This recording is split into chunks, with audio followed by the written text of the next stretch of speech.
Sky. Défonce Olive. Bah, je vais vous expliquer pourquoi. Je suis vraiment désolé, mais il me donne juste envie de vomir.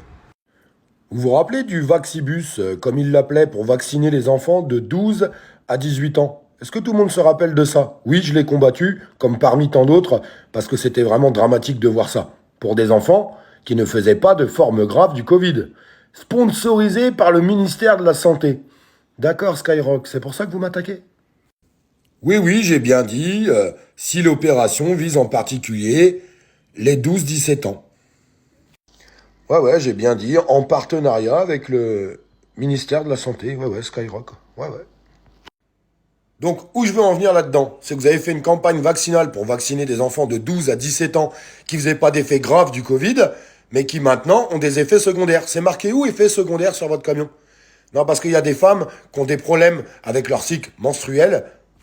Et ça, c'est pas le pseudo-complotiste, comme vous avez dit sur votre radio, qui le dit, c'est la haute autorité de santé. Plus, malheureusement, toutes les autres choses qui sont en train de sortir au fur et à mesure. Et ça me démonte.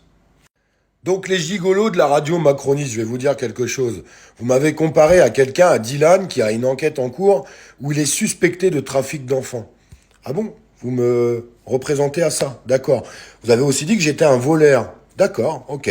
Donc je voudrais savoir les papiers que vous avez dans les mains. Parce que moi je me suis dit sur le coup, allez, je vais pas faire une procédure, ça va encore coûter beaucoup d'argent. Puis c'est super sympa, j'ai un avocat qui vient vers moi, qui me dit, mais faut pas laisser ça là. Sur une chaîne de grande, sur une radio de grande écoute, ils sont en train de dire que t'es un voleur, que t'es comparé à un mec qui est soupçonné de trafic d'enfants. Ne te laisse pas faire, Olivier. Bah je dis, ouais, mais bon, ça va encore coûter combien tout ça? Bah rien du tout, Olive, je vais te défendre gratuitement. Et bah ça c'est plutôt cool. Donc, quand t'as rien à te reprocher, ce qui est mon cas, on va voir qui est le voleur. On va voir si j'ai escroqué des gens. Et puis quand il y aura, j'espère que cette affaire sera suivie. Puis s'il pouvait y avoir une condamnation, bah, ça va peut-être faire fermer votre gros clapet. Parce que quand on sait pas, on se tait. Vous essayez de me combattre parce que je vous ai combattu à travers ça. Votre bus là, le bus de la honte. Voilà pourquoi vous essayez de me combattre.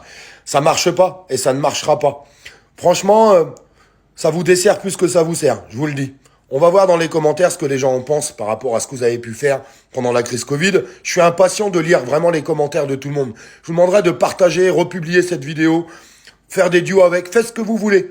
Mais ça serait bien qu'on en entende parler. Parce que ces gens-là se frottent les mains en essayant de se foutre de la gueule du monde, en essayant de détruire des gens, justement, qui ont essayé de protéger des enfants, pendant que vous avez fait tout le contraire. Skyrock.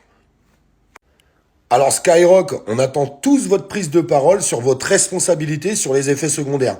Parce que vous avez une responsabilité par rapport à ce que vous avez fait et toute cette grande campagne. On vous écoute.